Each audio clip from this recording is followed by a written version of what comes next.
Sirius 206, XM 103. The guys are back.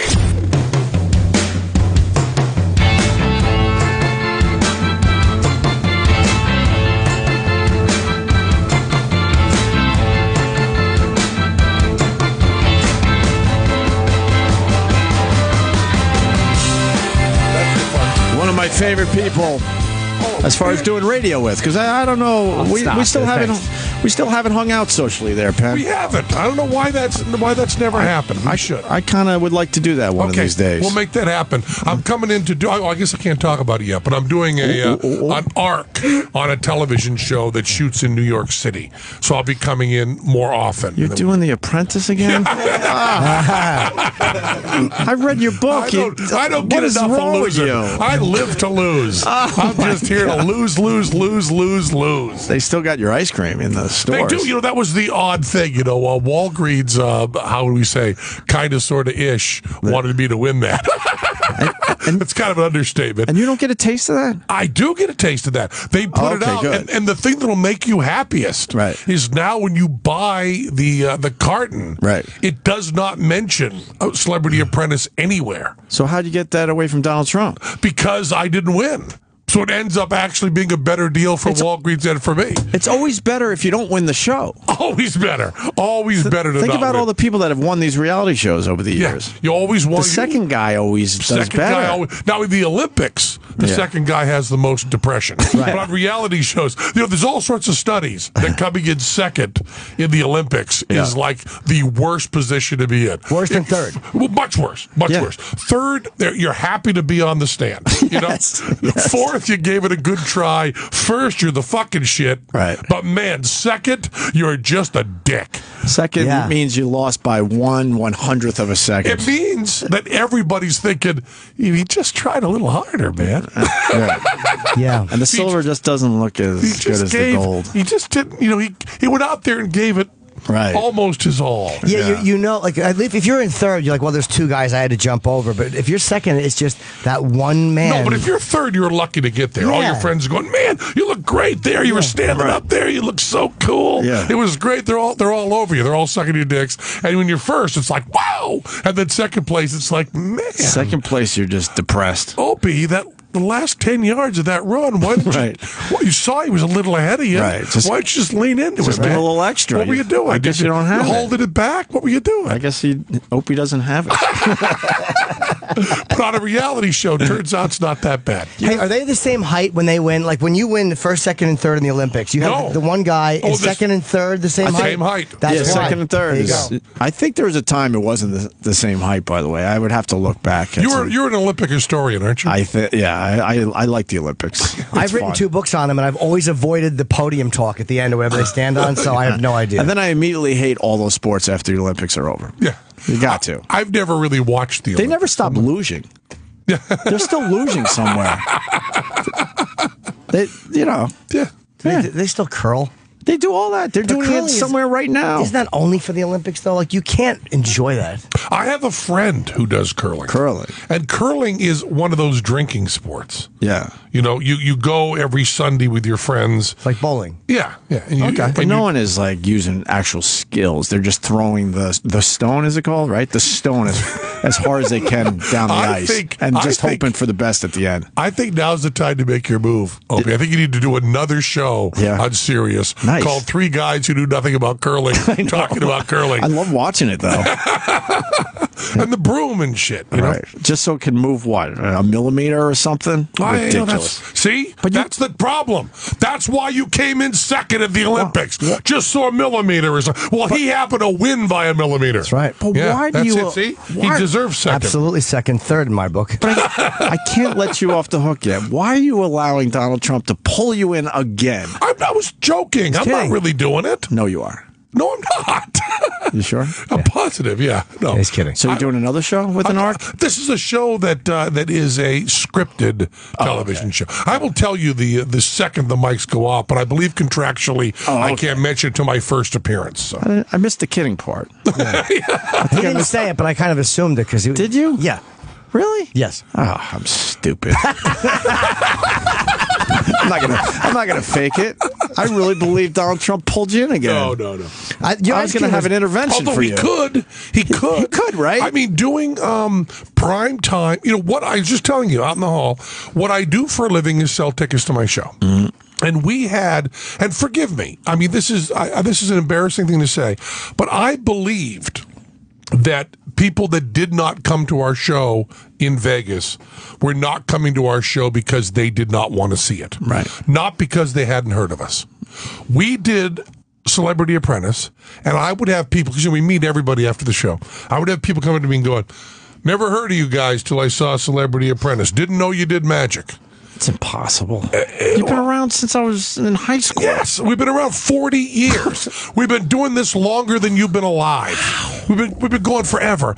But how is it possible there are people still out there that don't know who Penn and Teller are? And we were having people after Celebrity Apprentice. Right. I would walk through. We play like the other casinos besides Vegas. Like on the road, and so you have to walk through the casino to get your hotel room. I'd be walking back through, and guys would say, and these are guys 35, 40 years old, would go, hey, Ben, I have no idea what you do, but I'm coming to your show tonight. Come on. Yeah, and saying after the show, whoa, you do magic. That's great. Okay. So, yes, Celebrity Apprentice opened up a whole new audience who seemed to like us. So you could walk around Vegas and people before Celebrity Apprentice didn't know who you were at times? I guess so. You can, you can't tell who's recognizing you and who's being polite and who, how they exactly do that. I mean, I know I get recognized much less with my children than I do when I'm alone, for instance. Now, I want to go see your show so badly, but, I don't know if I'm going to be in Vegas anytime soon. Are you guys going to, can you hit the road with this at all and maybe go to New York or something? And do you have plans for that? We have plans. Actually, we're making plans this afternoon to maybe come and do another Broadway run in 15, really? Which is certainly not allowed to be announced, and I just have. But we can't do some tricks in New York City. Why? We can't do the bullet catch. We can't do the finale because we tried everything. We tried the straightforward route and the bribe route to get. We used real guns and real ammo. Right. And getting that into New York on a stage show is impossible. We found it impossible. But the bullet doesn't really, The bullet does not really kill us, Opie. You're on board with it. You're good. He's good. But the bullet's not really flying through the air. Come on, stop. It is a trick. Yeah. Okay. So can't you sit real bullets, real guns, but no bullet flying? Is it the idea of the live ammo, regardless of what happens, is just the idea of having the live ammo that they won't allow? So no matter how you do the trick, it doesn't matter. They said to us, which was just show us that the guns are not operational and not real, and we'll let you do it. We said, well, but they are operational and real. And they have to be because we have the audience members examine them, and we have military people examine them. It's an amazing trick, but illusion. Sorry. Trick is the better word. Yeah. See, some of you guys get mad when we say trick. You guys, don't put me in that category, you guys. You're right. No, illusion. Some of your, whatever. Contemporaries. Contemporaries. Illusion is a term of art. Right. That really means something that is a visual optical illusion, like a mirror thing or something. Mm-hmm. It does not cover most of what we do. If you broke down our show carefully, we do one trick, maybe two that are you could call illusions, and the rest are tricks, and we're proud of that. Swindles, rip-offs, lies. That's what we do. Yes. So answer what you feel like answering, but do you actually need the bullet and the gun to do that?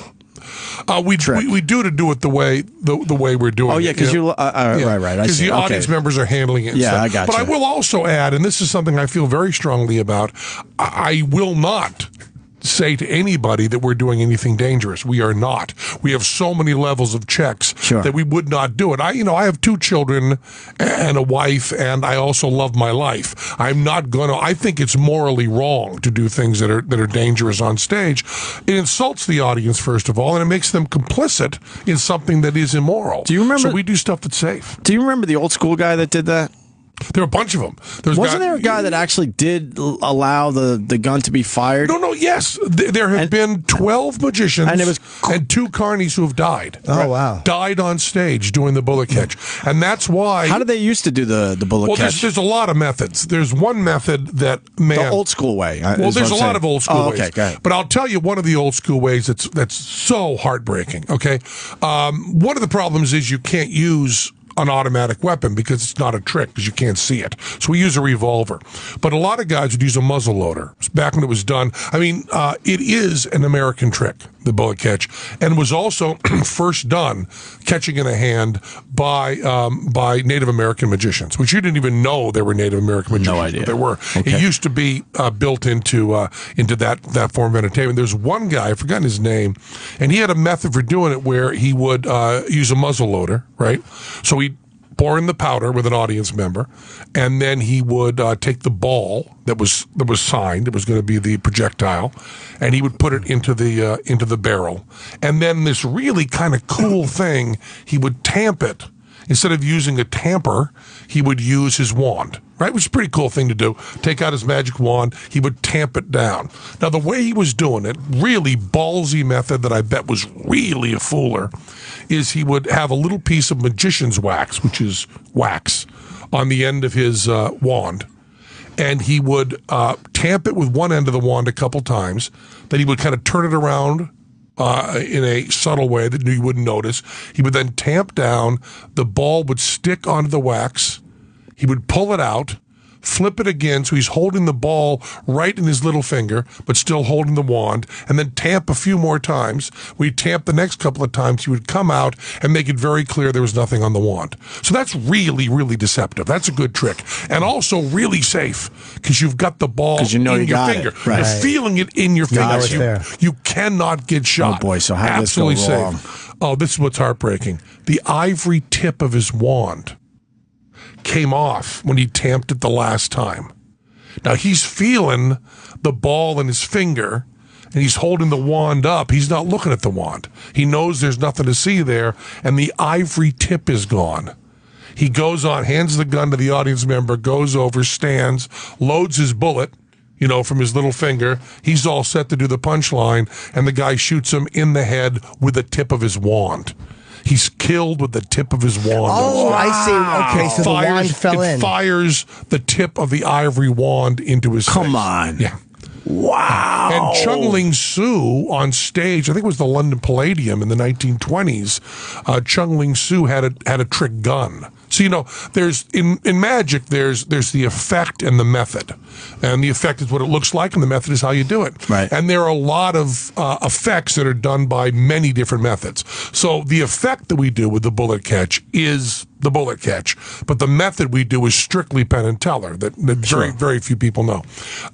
So Chung Ling Soo, who besides the name Chung Ling Soo was actually a Scottish magician because it was very popular at that time to have an Asian theme. His name was David Bamberger, and he put on yellow makeup. He was from and he spoke in fake Chinese all the time, but he was actually a Scottish magician, Chung Ling Soo, and he had a double-barreled gun the audience wasn't aware of, and he loaded his the bullet at the bottom chamber, and one night a piece of his gun broke off and the powder seeped into the other end, and he was shot in the face and killed. And what I think is so interesting about this, and I've never found an answer to this, but he's on stage at, I think it was the London Palladium, might have been another theater. So you're talking about 1,600 seats. So the police officer comes in, and he says to the guy on stage, it's an audience member, so let me get this straight. You signed the bullet, you loaded the gun, guy went across the stage, you pointed in his face, pulled the trigger, 1,600 people saw you, the guy's dead, is that right? Yes, officer. Okay, you can go. But if we have any other questions, what is the legal ramifications of that? Yeah. You shot the guy in the face. Right. You didn't mean to, but you did load the gun and sign it. Right. So, and then when he died, Chung Ling Soo, Houdini, who was very, let's say, savvy about the press. The second Chung Ling Soo died, dancing on his barely warm grave, which is proper to talk about in this room, I think. Yep. When Chung Ling Soo had just died, Harry Houdini announced that Harry Houdini, would do the bullet catch in honor of Chung Ling Soo. Oh, cool. Which he had never done. He would do it at a charity thing. And then there was a letter written by the then president of the Society of American Magicians. Incidentally, David Copperfield has this letter. It's really cool. And it's the letter from the Society of American Magicians to Houdini that says, Dear Harry, The bullet catch is just too damn hard. It's too damn dangerous. We've lost 3 magicians in this century. This is like 1918. We've lost 3 magicians in this century already. You're the most important magician in the world. We can't afford to lose you. Please, Harry, do not do the bullet catch. Sincerely, the Society of American Magicians. And Houdini backed down. It's the only trick he ever announced that he didn't do. He was afraid to do it and backed down. Wow. So when we announced we're going to do the bullet catch, and I also will say in full disclosure, we set this up because we thought it was funny. But the president of the Society of American Magicians wrote us a letter that said, "Dear Penn and Teller, you've announced you're going to do the bullet catch. Where you are in the Society of American Magicians and how much we love you and care about you, we would like to say, go for it." So we got that letter, which also went to Copperfield to put next to that in his collection. Do you own anything by Houdini? Copperfield collects the most amazing stuff. Copperfield, if you ever get a chance, if David ever invites you to go through his warehouse. We had him on the show recently. He's strange. Yeah. We liked him a lot, though. But he's a bit strange. He's very, very eccentric. Yeah. And a wonderful, wonderful guy. He seems like he's got a good heart. And the thing that you're going to love about it is when you were, whatever you were, 12, 13 years old, and you would sit around with your friends and say, if I ever get a lot of money, I'm going to, and whatever you filled in there, David did. That's what he did. And he's the only one. He bought a fucking island. He owns Citizen Kane and Raiders of the Lost Ark and all these props from that. He loves magic, and you go through there, and it's just amazing stuff, and it's perfectly curated. I mean, that's the thing. You go through here, some guys collect stuff, and you go to their house, it's just like a pile of shit. He has like 4 guys working, and it's just perfect the way you want to see it. And it's not open to the public, right? It is not open to the public, but so it's just that's what makes him so strange. Invite only. He's pretty liberal, but this is the thing. I don't want to come off as some sort of elitist bastard. Right. But if you open that to the public, it couldn't be like that. Gotcha. It could be something wonderful, and maybe he should do it, but it wouldn't be something that I would talk about the rest of my life. The fact that you get to the Houdini stuff is not behind glass and away from you. Have you ever touched the Houdini straitjacket? Have you ever put the handcuffs on? Well, David can go ahead. How cool would that be, Jimmy? And for those of you, I mean, the thing that I went crazy over, which you guys would go crazy over too, he has the original George. Oh, yeah. That's what Feuds, Otto and George. That's why. That's how we finally got him on the show. Yes. He was so depressed about Otto's passing. He called and talked about Otto, and we saw the video of him showing Otto that he has George. It was. Well, I said to David, and I was not kidding. I was not kidding at all. And I cannot convince David that I'm serious. I said, David, nobody loved Otto more than you. No one knows his material more than you. You are a trained ventriloquist. David started out as a ventriloquist. I said, please do, just for the friends and people who loved him, do a one-man tribute to Otto and George. Pull out the George puppet and do one of the acts. Do a 20-minute set. I said, you can do the ventriloquism. You know all the jokes. And David just laughed and said, oh, yeah, that would be great. And I go, yes, it would be great. And you should do it. Yeah. Really, really do it. Just on stage at the theater, and just invite, don't make it a press thing. Don't even let people record it. But just for the people that loved Otto and that you also know, 100 people, whatever, special. I mean, you guys would fly to Vegas for that. Oh, my God, in a second. Yeah. Are you kidding? And get that all. And he is. Where's he at with it? I can't get him to do it. I can't get him to. No, I can't get him to understand that I'm not kidding. Right. He just goes, it's like you with Celebrity Apprentice. He goes, He goes,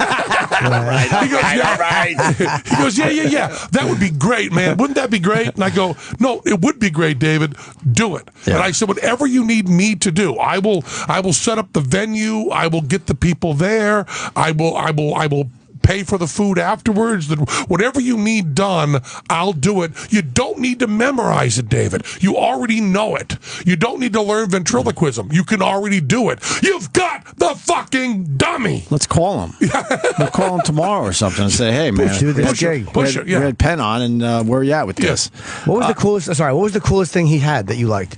Well, I love Houdini straitjacket. I would imagine. Well, all that stuff is great, but I loved. There was a guy that did an act that I can't imagine what the act was like, but there was a guy who came out, and his entire act was people in the audience would name a piece of paper, and he would pull it out of his pocket.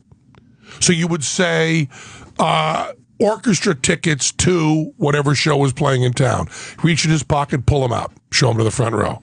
Dry cleaning for a suit from this particular dry cleaner. Reach into his pocket and pull that out. Copy of a will. Pull that out. He had all this shit with him. And he had a jacket. And the way he did the act, and this is what kills me, the way he did the act was he didn't seem to have a system. If someone busted him, if someone mentioned something in the act that he didn't have, he'd go out and get it the next day and put it wherever he could in the jacket and just remember that. Well, okay, he had to have plans. No. He was doing stuff. You alibi it, of course, when someone says tickets to a certain show. Right. You say, I get tickets to the show next door or something like that. Right. But, I mean, if you think about doing that act, you have tickets to every show that's playing, every concert that's coming up. Well, no, this guy toured. This guy was a Vaudeville performer who did that. And David has the jacket. So he would study the patterns of the audience. Yeah. And he'd come back every 2 years. Well, think of all the places you play. You know the places you play. You know the name of the clubs and stuff like that. And you would know what your audience would ask for if you said, name a piece of paper. But if the audience knew the guy, they would make sure they thought of something ridiculously obscure. So how does he get around that? Except it's not all fans. You got people that are seeing it for the first time. And no plants for real? I don't think there were plants. It's too expensive to do. You can't afford plants. Right. That's the thing on a TV show, everybody are plants, or as they call them, friendlies. Right. Everybody there. Friendly. And as I've said before, you can make instant plants like this. I mean, it's amazing in the age of reality TV. We did this on our show Off the Deep End. We took people just random on the street. And I just said to them, I'm going to pretend to do a trick that I want you to scream and applaud, and then afterwards you're going to ask how it was and then say it was great. And every single person did it. Sure. There wasn't one person we found that went, you want me to say you were floating in the air when you weren't? Mm-hmm. Not one person even said that, even asked once. They just went and did it. And they were saying stuff like, swear to God, I've never seen anything like that in my life. And we had done nothing. So that's really easy. But in a live show, you got to just do the arithmetic. If you've got an audience of 500 people, how many plants can you really have in there? How many people are you going to put on the payroll? And also, being a plant is really, really hard. My trick for spotting plants is watch how they go up the stairs. If you're at a magic show and they call a person in the audience, don't look at who they're with. Don't look at any of that. They've covered that. Look at how they go up the stairs. At the Penn and Teller show, you call somebody and say, you, sir, you want to go up on stage, check the guns. The guy will come to the stairs and he will go up them two at a time. You go up them two at a time, just not even looking down at his feet, and walk right over to me and start talking. If he were a plant, he goes up to the stairs and acts like he's never seen stairs before. Because the guy does not want to tip that he's been up those stairs every fucking night for the past 6 months. So he goes up and pretends he's never seen stairs. So I watch it on our show, and I'll just say, I just can't believe that a person jogs down the aisle and takes 3 steps at a time, bounds up on stage and stands next to me. And I go, well, of course he does. He's seen stairs before. Yeah. It's not like, that's funny. What are these things your culture has? Stairs. Yeah, that's funny. I take one step up and then another. And when we would go to see, and I won't mention names, it's not important, but I guess they're dead now, but we go to see the old timers. You'd have a couple plants in the audience. Tell and I would sit there, and we'd know the trick was coming up, and we'd say, watch the guy hit the stairs. And he'd go, oh, Ooh, me? Stairs. Me? Okay. You walk up to the stairs and go, okay. Very nice to meet you, sir. That's great. I've never seen stairs in my life. They're trying to look shy or hesitant, and that's the place they do it. Have you ever thought of writing a book on the history of magic and some of these people none of us have heard of before? It would be, Ricky Jay has done a wonderful job of doing that. There is a good book out there. Yeah, Fireproof Women and Learned Pigs, I think it's called. Learned Pigs and Fireproof Women. Okay. Where he talks, Ricky Jay, who's the expert on this. Right. The reason I haven't written a book is there's someone so much better. And Ricky knows everything. Right. And Ricky's the one that wrote about the guy with all the pieces of paper, and David has the suit. How many pockets are in that, by the way? It's endless. It's endless pockets. You know, guys. You guys know Eddie Gordetsky, don't you? No. Eddie G. Okay.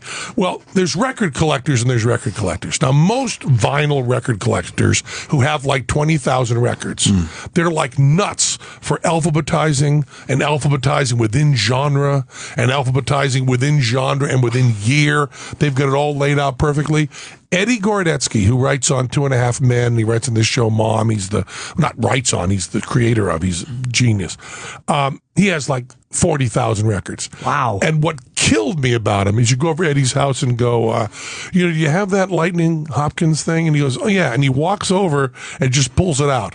And you go, is that alpha? He goes, I don't alphabetize anything. I just remember where I put it last time. Come on. And you go, that's just amazing. Crazy. Guys do that. So guys that have record collections that don't have them laid out, that remember where it is. And the human mind can handle that. Right. So this guy just had, he had pockets. And the problem with that is David said that he negotiated to buy it from the estate. He wanted to get the coat. And he paid whatever he paid for it and made the deal. And the person that sold it to him pulled everything out of the pockets, had it dry cleaned. Oh, my God. Why would you do out of the that? pockets? And David said, I really wanted the things in the exact pockets they were in the lesson. Dry clean? Oh, my God. But it's just all these pockets and stuff. I was thrilled with seeing that. And, you see like, the Rosebud, the sled from Citizen Kane. Wow. David has that. David has like, the helicopter from, Live and Let Die. He has amazing stuff. It's this beautiful warehouse and it's set out beautifully. And the great thing is he's not a rich asshole pointing to things. He knows every single thing there. Plus, and I mean, this is the obvious thing to mention, but pretty interesting. He has all the Copperfield stuff, which I mean, I guess that's not amazing in terms of acquiring, but every single special he did, every piece of wardrobe, every single trick laid out for everything he done. Which, by the way, Penn and Teller don't have. Why? For our own stuff, because you threw shit away. Oh, Jesus. He has things laid out just beautifully. There's people that come to us with Penn and Teller things, like they've got like a brochure or a program we wrote back in the 80s, and we'll look at it and I'll show it to Teller. They'll take JPEGs of it, send it to us, and Teller will go, I never saw that before. And I'll go, me neither. And I go, well, obviously I wrote it. Obviously you laid it out. Obviously we paid for it in the paper, and we've just forgotten it. Do you have any collections? Or you seem like a guy you don't really care too much about. I have a lot of trouble caring about my own stuff. Right. Our parents, our moms and dads, all four of them are dead now, but their scrapbooks were phenomenal. Right.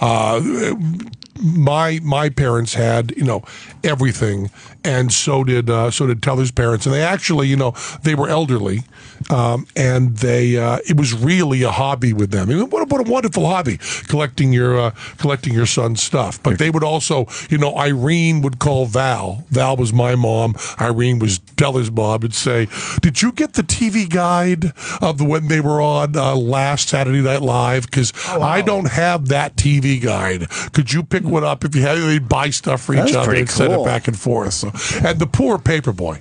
The paperboy, if we were on Letterman the night before, the paperboy had to come in on his route and watch that take. Had to watch that hit. My parents would say, listen, Johnny, did you see Penn and Teller on Letterman last night? No, Mr. and Mrs. Jillette, I'm 12. I go to bed at 10. Well, you should come in here and see this. He'd sit in the living room, and they'd show him the Letterman shot.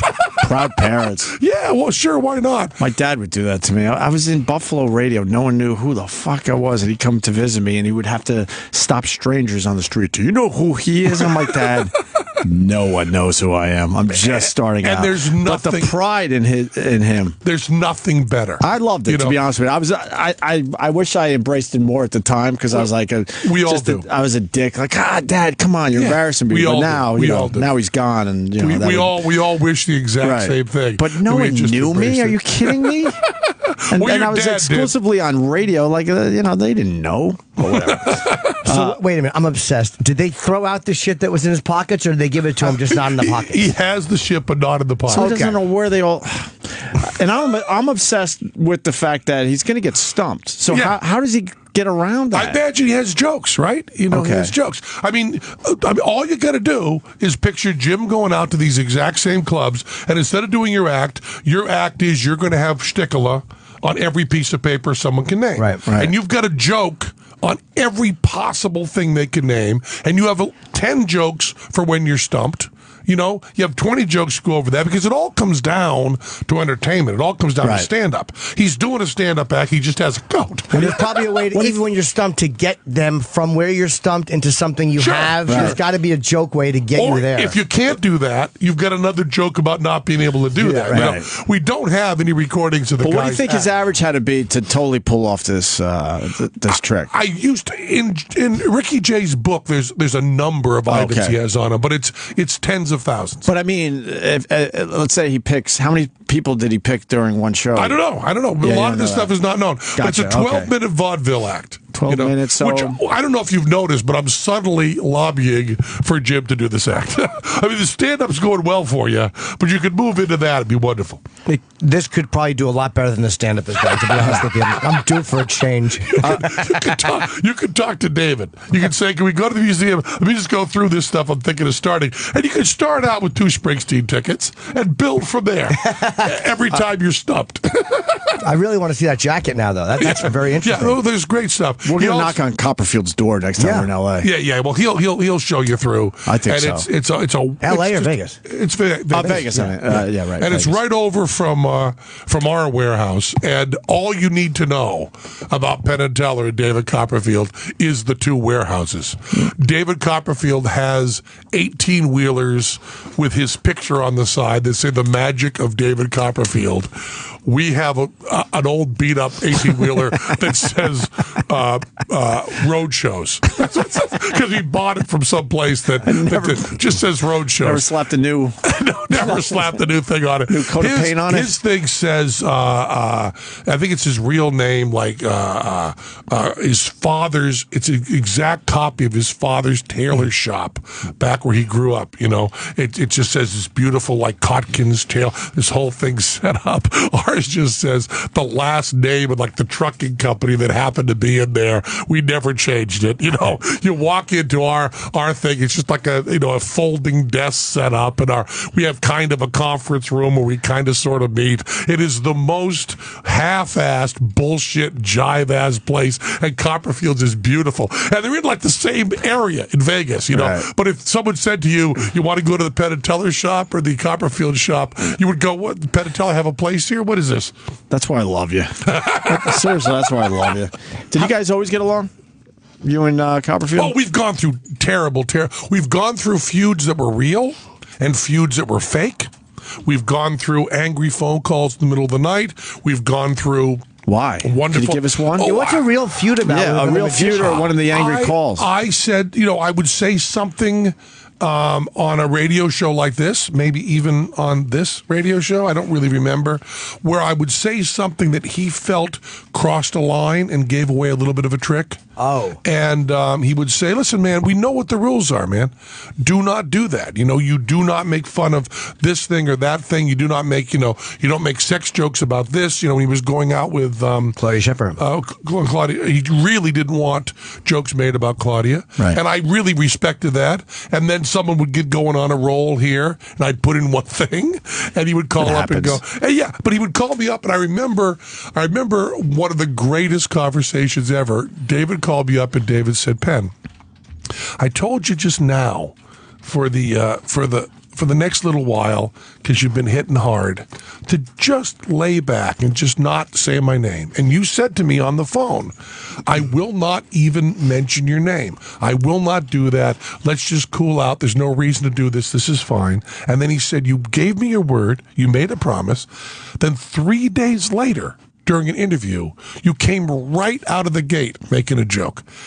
And I said, David, the only way I can win this argument is to be on your side. I said, you are completely right. He said, it's like crack to you. He said, it's like talking to an alcoholic who says, yeah, now I'm clean. I won't do this anymore. Right. And he says, 3 days later, you just do it. And I got off the phone and I said to my wife, I said, that was David yelling at me for something I said. And she said, oh, man, why didn't he leave you alone? He's such a dick. I said, he's completely right. Right. And I told her, and she said, you promised him, and then 3 days later, you went and did exactly what you promised you would do?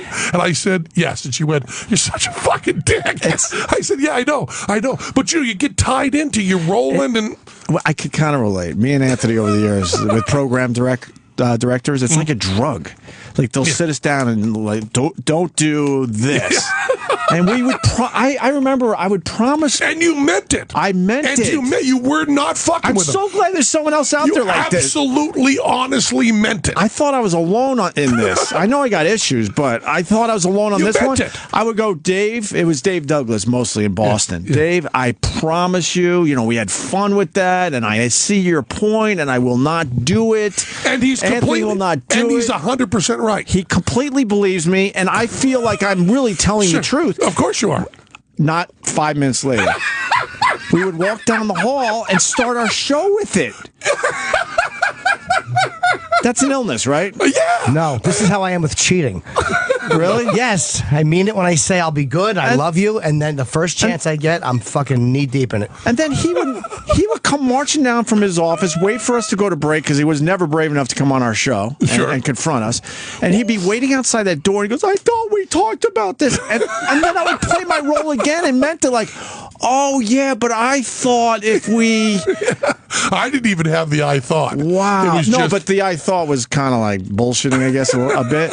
It was just... And then I was back to like, no, okay, now I understand. Now I think we're good. There were times that I did have some sort of wiggle room, like I said. And David has always, from the beginning, treated us well.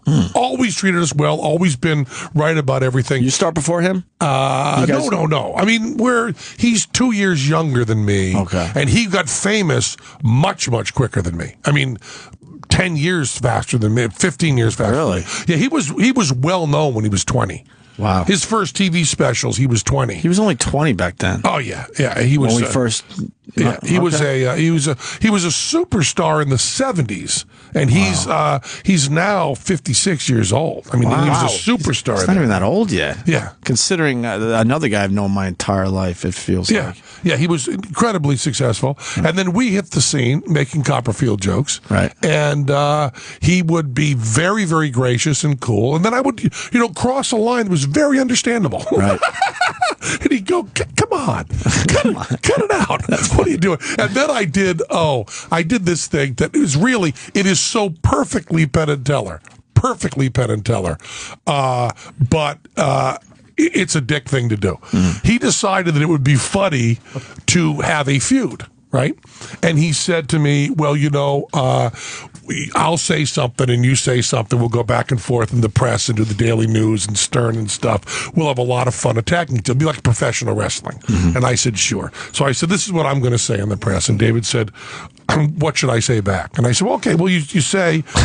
Shouldn't he come up with that part? Sure, he could, but he just, we're brainstorming. All right, you're working together. It's no big deal. Gotcha. So I said to him, well, first of all, when you hear the quotation, you just say right out. Now, let me get this straight. Which one said that? Was it the dummy or the blowhard? Just say that, and you're fine. Right. And I said, you don't even comment on what we said. So we did that, went back and forth a couple times, and then I go on Stern, right? And Stern says, did you see what Copperfield said in the press today about you? And I said, yeah, I wrote it. And Stern says, "You haven't seen the newspaper yet." I said, "No, but here's what it says." And, word for word, yeah. And Copperfield calls me and goes, that wasn't part of the. That wasn't what you were. What? Yeah, I got the same problem.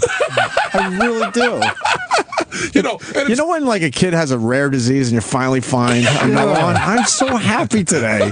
I'm so happy. And it's not a secret. And I can't help it. Your career absolutely shows that. Right. Every single thing. I can't help it, but I mean it when I say it. Oh, I know. And that's the part when you're watching someone else do it.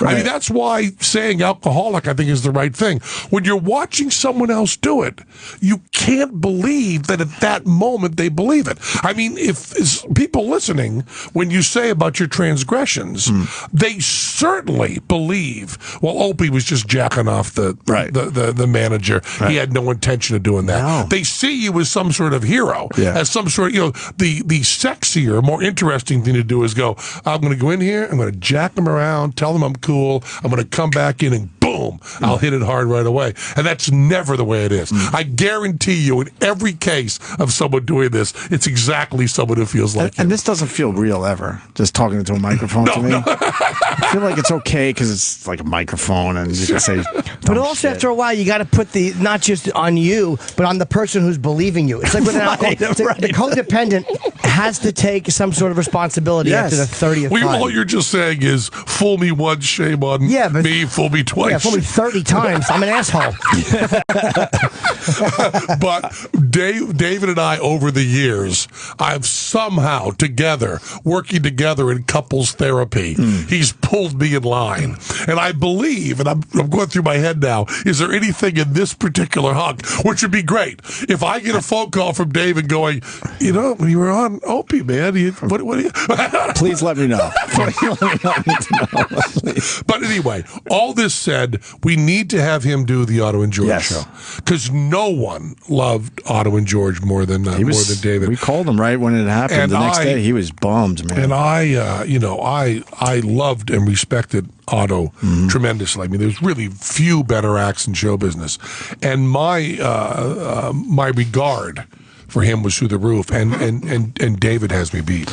And you had him on a zillion times. Yeah, right? Yeah, we did. The frustration was that I felt like he should have been way bigger than he was. Well, yeah. He should have been a superstar, And even in the ultra dirty ring, he should have been a superstar. I mean, even if he didn't make mainstream, because there was cleverness to it. Oh yeah, and also, but not just cleverness, but such a incredibly important, deep idea about the demons that live inside us. I mean, ventriloquism always has that built in. It always has that schizophrenia thing built in.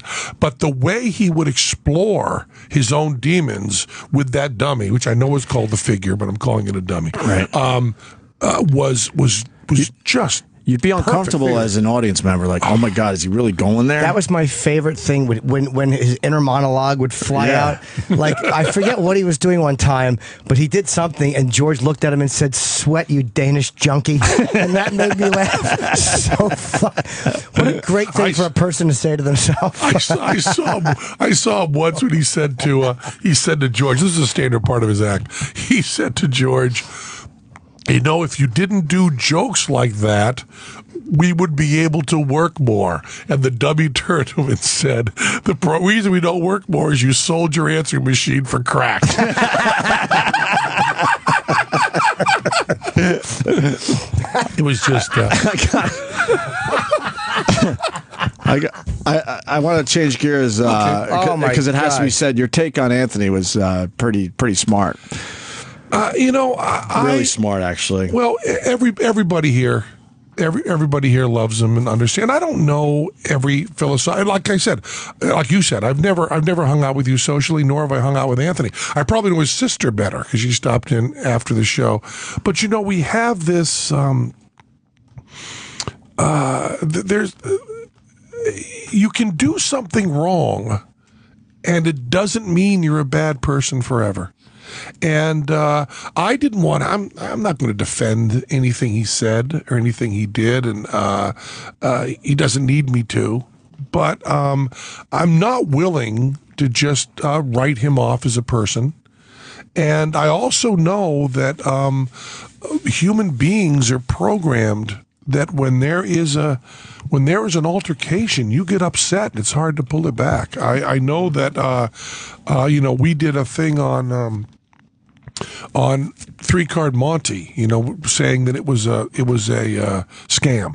And we did a public service announcements in the 80s with Run DMC, did these public service announcements saying don't play 3-Card Monte. That 3-Card Monte was very believable, though. Very believable. As a kid coming in from Long Island, I'm like, wow, I know where that fucking card is. And we explained it. Yeah. And because people were really losing a lot of their money. We explained it just saying, we're Penn and Teller, we do magic. This is the cheat. Here's how it works. Just don't play it. You can't possibly win. And I'm walking home in Times Square, because I love New York. Walking home in Times Square, saw midnight movie. It's about 3 a.m. I'm walking back. I used to live on 36th, and I'm walking through there, and a bunch of guys come up, and they say to me, you did those public service announcements on 3-Card Monte. And I said, yeah. I don't know where it's going, right? You get, and they go, why don't you mind your own fucking business? And then they spit right in my face. Wow. And it turns out when people spit in your face, it's not the people you'd want to spit in your face. Right. It's not like Scarlett Johansson. Right, exactly. Scarlett Johansson, you would take a loogie from Scarlett Johansson. Sure. No problem, right? Any place. It's somebody with 3-Card Monte breath. But this guy is really, if you listed 100 people for me to get spit on, he'd be the bottom of them. And there's 2 or 3 of them. And I'm with my friends, and all this fucking anger comes up, and then they start really pushing me. And they go, next time you do something like that, we're going to really fuck you up, And then they kind of disappear, And I'm there with spit on my face. How much spit? A good amount. An unpleasant amount. And my friends are going, oh, man, they spit. I just don't talk about it, And I did this kind of weird thing. I kind of took my shirt off and cleaned my face with my shirt, and they just threw it down. So now I have no shirt, and I've been pushed around, and I know that the anger I had. My friends wanted to fight and stuff, and I was going, no, don't do that. And I'm very proud that we didn't hit back. Were you scared when it happened, or were you angry, or were you frightened? All of those. But I'm a nut peacenik. I've never hit anybody in my life, and I think all the hypothetical arguments you want to make, I'll make. I would protect my family, obviously. I would protect someone who was going to be killed. But I'm just going to tell you, if you're going to hit me in the face and that's as far as you're going to go, you're not going to get hit back with me. It's as simple as that. If you're going to spit on me, I'm not going to hit you back. I'm telling you right now, so when I'm walking down the street, don't test me. But it's true. Was it enough spit where David Copperfield would be happy? I need to know. Yeah, he probably hired them. Right. Yeah, probably 3 of his plants. And I get back to my apartment, and there was not Twitter then, and there was not a way for me to vent. As it turned out, I wrote an editorial in the New York Times about that incident. Really? Just talking about how that's not a big deal. That's not like a really brave act to bust 3-Card Monte and then get spit on for it. In world history, that doesn't even merit a footnote. But when it happens to you, it's really fucking heavy. That's right. You're like the Norma Ray of fucking 3-Card Monte. And as I watched this, I just said, I would not want to have been publicly responsible for every thought that went through my head after I was spit on in Times Square.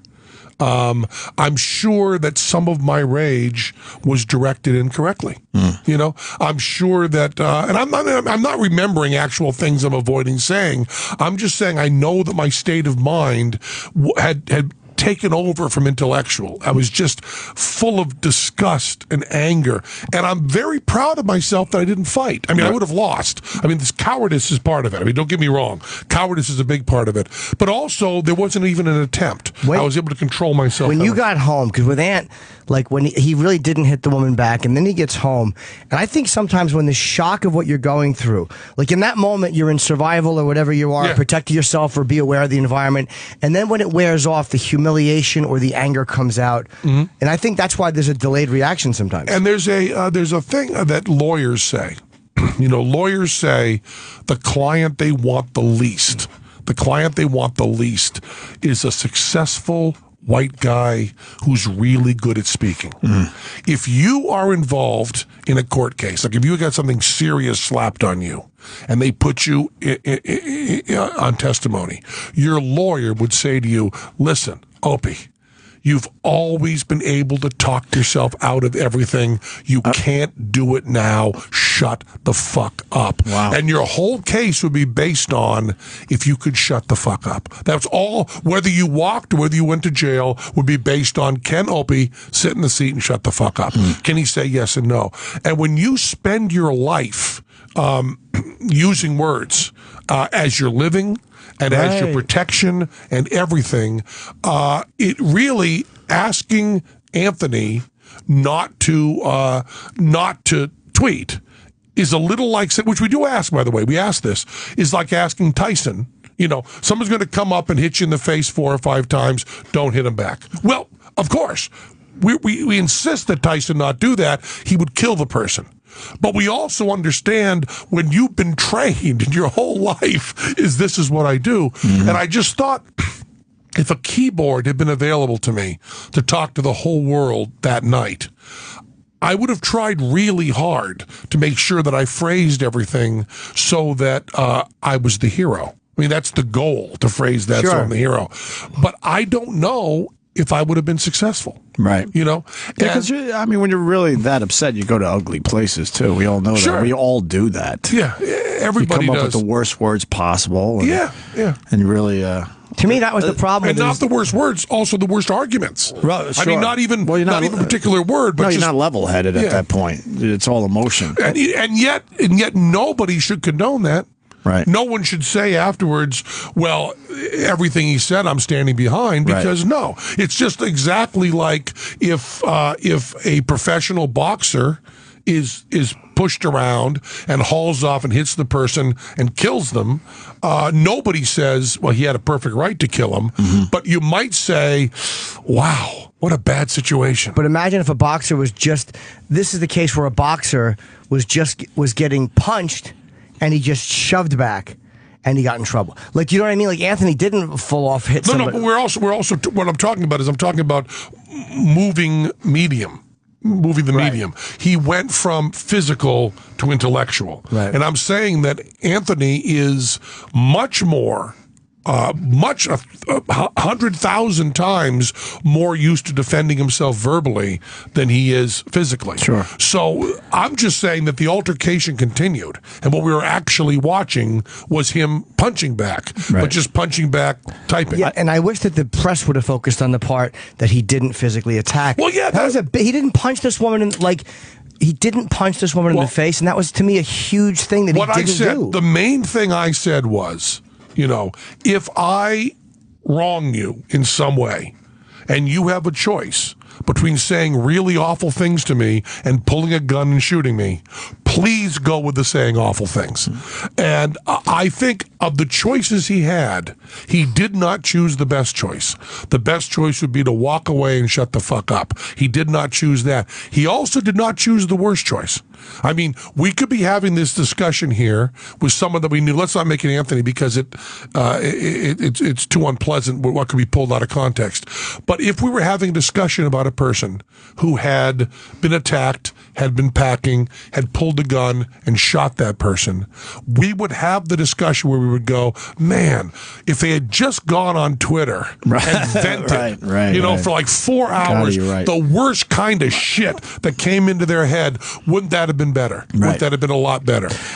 So yes, and because he did the thing that's better than the worst thing, does not make him a hero. A lot of people jump down my throat on. Well, I was going to bring that up because you had a very good take on this, an intelligent take, by the way, and that's not good enough for people. And I talked off air with you, and people were attacking you. Yeah, for having an intelligent take on this. I don't think there was a really, and I'm not surprised by that. But what do you do? I mean, this is the really big question. And I'm not going to go into the details on this because it's really unpleasant. But I have a very good friend, a very well respected friend, who had a friend that he had since childhood, who was busted on an awful charge that he was guilty of. Like rape level. That wasn't what it was. I don't want to point out to what it could be. I don't want to figure it out. But that friend of his, who he did not defend, he did not say was innocent, he did not support him in any way, he went to the prison and visited him. Went to the prison and visited him several times when he was in prison for a pretty long stretch, and got really ripped apart for supporting his friend. And that's the part that's really, really hard to understand. I mean, if you had someone that you love dearly and they did something that was within your morality and everyone else's morality absolutely wrong, and they were doing a stretch in prison that you also thought was a stretch they deserved to do, do you think you should be busted for going to prison and saying, "How you doing, baby? You hanging in?" I mean, that's a hard question. That's a really hard question. Is part of what you should do shun that person completely? Now, I'm using a very, very hyperbolic example. I mean, Anthony's nothing like that. But it is the question of it's ideas or people. Is there a situation? And with my family, I don't believe there's a line they can cross that I wouldn't support them. And then as you move out of your circle, it's how much you would support them. Obviously, a member of your family, you would not only visit them in prison, but also try to get them out. But wow, you're making me look like a dick today. There's a few family members I haven't talked to in a few years. For much less, by the way. Yeah. Much, much less. Yeah, parking tickets. You just write them off. They're immoral. Boy, do I feel like a dick. But you know what I mean. I'd have to make a phone call or two today. You know what I mean. It's easy to say, but if I follow you correctly, I think I would shun that person. I really do. But I don't know. But I'm not in it. I think I would too. I think I would shun them too. It would depend on who they were and my relationship with them and how I felt about them. It sounds like it's a real. I think I know what he's talking about. I'm guessing what the guy did. I'm going to guess kid touching. I don't know the guy. I don't know anything he's talking about. Don't comment. I'm guessing. That's sort of the worst thing I can think of. And so I think I would have to shun that person. But are there people who I would still talk to if they were in jail and they had done that? I know you're not saying what it is. I'm not saying to try to get them out of jail. Right. I'm not saying to try to avoid punishment. You mean just go see them? I'm just saying it's been 6 months. They're in there. You know they're suffering. You also, I will add, know they deserve to suffer. Do you go in and sit across the glass and pick up the phone and say, "How you doing, baby"? That's that question. Depending on the person, I very well might. Sure. It's easy to say no because I'm not in the situation. Yeah. I think maybe you would have to think harder about it. And then the other question is, if you're a public figure, are you able to go and say to them, "How you doing, baby," without being attacked for condoning the act? That's the question. In other words, if you heard that I had a buddy, your relation with me, and you heard that I had a best friend, which I actually do. I have a best friend who went in and did time for murder, and you found out that it was in the press. It was on Daily News. One of the stories is Penn's friend who killed his wife 5 years ago. Penn went to Rikers, said how he was doing. Would you come on the air and go, Penn should really not be condoning murder? No. To be honest with you, no. I don't think that guy should be crucified by the press. Because he made it clear he didn't support the guy through the whole thing. Yeah, you're not really showing, and you're certainly not saying that. So using that really hyperbolic example, I think we're allowed to say that we disagree with someone's actions, but still have a relationship with them. I think we have to be allowed to do that because as it comes down to really simple things, there are things we disagree about. You and I don't think we shun each other over those. No. I don't think we have. So the question is, where do you cross those lines? And it just keeps expanding. And I'll also add to you that getting your spit example on was really unpleasant. Your example was pretty drastic, though. Yeah. It made it very easy to, in my mind, to go, yeah, I would probably have to shun that person. No but you keep coming down, right. Everything is just a degree from there, and it's where you actually draw that line. Wow, that's heavy, man. Before we let you go, because oh my God, we could continue, but I just want to make sure we properly promote the new show there, Penn. Yeah, please do. Fool Us, right? Yeah. You came in and talked about this. You did this in Britain. Louis C.K. was just crazy for this show. That's right. That's right. I thought it was great. Yeah. And we said at the time, man, they got to bring this to America. And now it's coming to America, right? It's coming to America. The first season of this is re-edited versions of the British version. Okay. It's re-edited. And why re-edited? Why? Well, because it has to fit the formats are different for where commercials and you would have a different take on like different shots, whatever. Yeah, that's too But we put it all together differently. But what I really love about this is CW is putting it on, and the big cheese at CW came to us, which I love. I love the kind of frankness about this. And he said, we really want a second season of this. We really want to do an American version, and we're all set and all the paperwork's in play. You don't have to get great ratings for us to do that. You just have to do okay. He walked away, and I was like, "Well, I like that, but I don't know if that's the pep talk." I wonder if he said that to every show that was on the air. Yeah. We're really excited about your show. It's really, really good, Jim. We think if you're doing ratings, we're hoping you do okay. Yes, we're not expecting miracles. Continue in your mediocrity, and we'll love to have you back. I think they're saying that about us down the hall. So if you liked the show in England, let CW know that you liked that show in England, so we could do a second season. I loved it. I really loved it. It's upcoming magicians that are trying to trick you. I know it's sometimes it's really established magicians. Established. We had great magicians, and they're trying to fool you with their illusions and their tricks and we whatnot. were really careful about it. We didn't know who was coming on, what trick they were doing. We saw no rehearsals, nothing, completely cold. And we don't comment. I mean, we do comment occasionally in a positive way, but we're not there to judge their showmanship, their jokes, how they fool the audience. It's a very simple set of rules. Do you fool us? They talked about it when we were pitching the show. They talked about how are we going to know whether they fooled you or not? And I said, the magicians and we will know before anybody else does. It'll just be eye contact. And they went, no, but what's the rule in case? I go, this is a gentleman's game. So the person comes out, they finish their act, the audience is on their feet, going crazy, Tell I talk a little bit, the guy looks down at us, we go, just a little bit of a shrug, and the guy goes, oh yeah, they got it. And it's also, this is what I love, they don't just kill somebody. If they think they got it, they'll give little hints, which kind of tell them, we got it.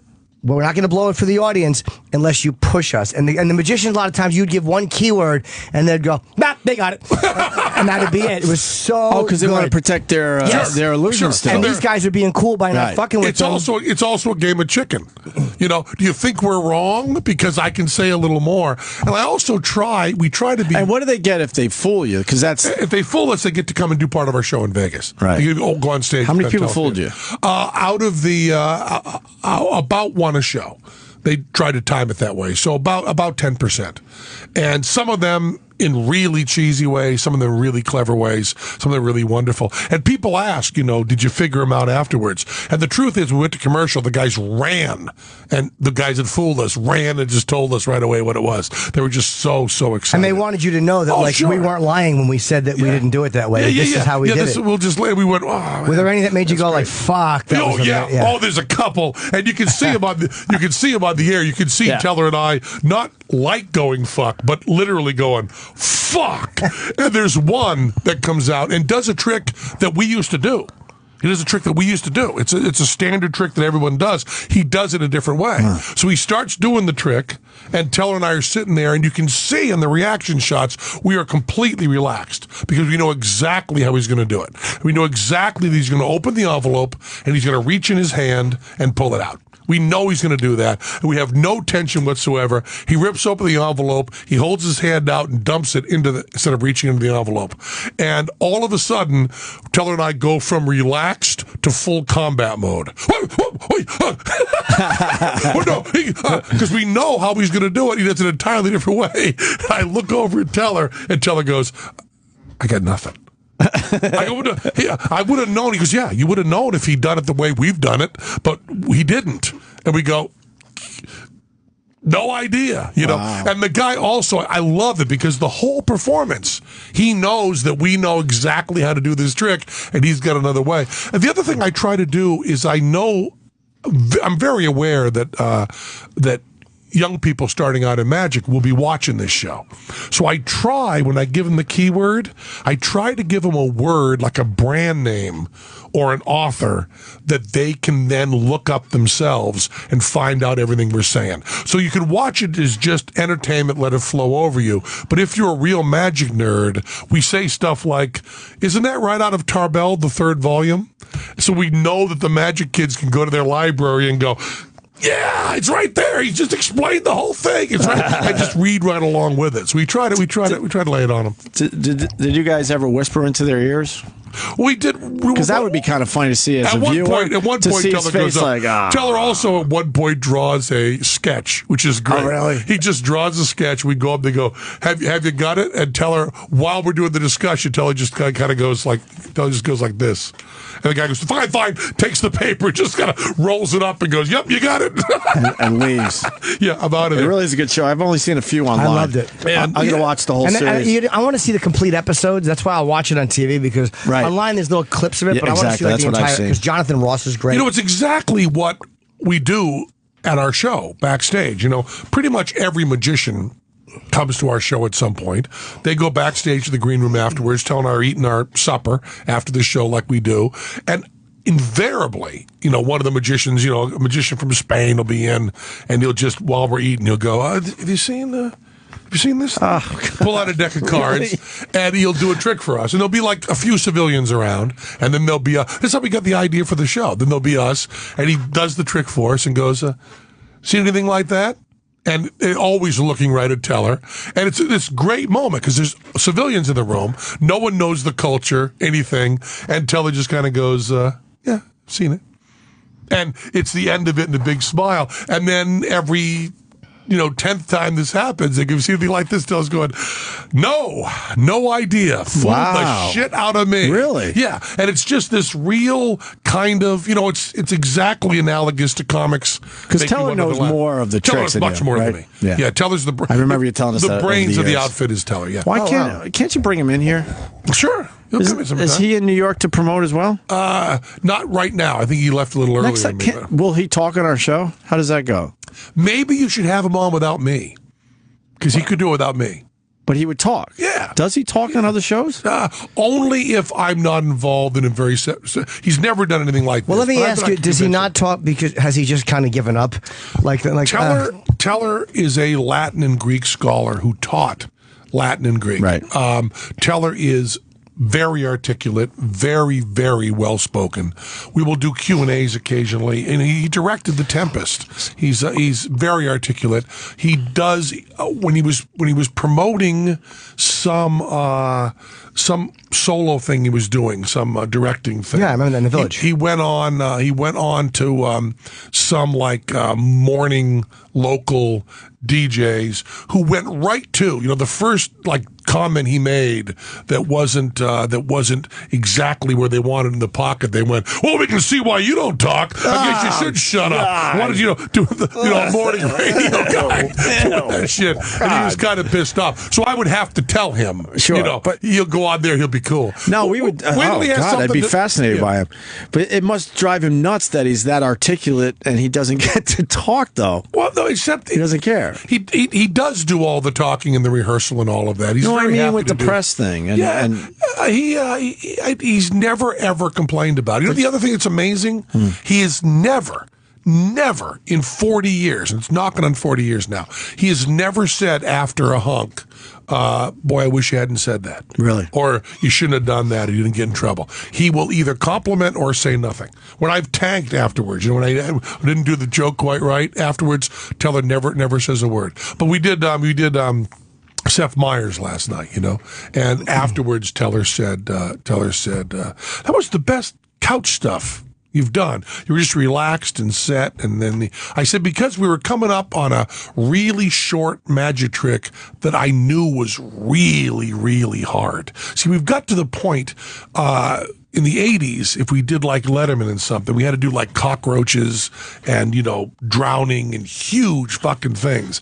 And now we've been around enough, we have a little bit of respect, we can go on with just a deck of cards and go, oh, by the way, no one else in the world can do this. And I really like that we can do it. So we did a trick for Seth Meyers last night. And I knew that Seth had seen us when he was a kid and really liked our magic and stuff. So we asked him, can we do something less splashy and just destroy you with it? Wow. And he said, sure. So he did this trick that, you go through everything in your head that it could possibly be. And it much, much harder than anything in our show, but just a deck of cards, nothing else. And that's really fun to do. And Teller's always completely supportive of everything. That's awesome. Good for you. But it's 40 years, man. So, yeah. Penn Jillette, everyone. God, I love when you do this show, brother. Check out the, it's called, what's it called? Fool Us? Fool Us. On CW, 8 o'clock on Wednesday. Yeah, tomorrow night on the CW. Like you said, 8 o'clock. It's Penn Jillette on Twitter. And, of course, Sunday School, one of the podcasts I still listen to. Oh, good. Well, thank you. I absolutely listen to Sunday School. It's great. And I think that's it for today. I have one plug. Oh, we'll come back. Oh, are we? Okay. Yeah, we'll come back for a few minutes because we got to end with the Lady Dies thing. She's on the line. Okay. Lady Dies on the line? Oh, you don't want to know. Yes. Yeah. I promise not the one from England. This one's in worse shape. You don't want to know. We'll do a quick break and then we're going to do a quick wrap up next. So stay there. Penn Jillette, everyone.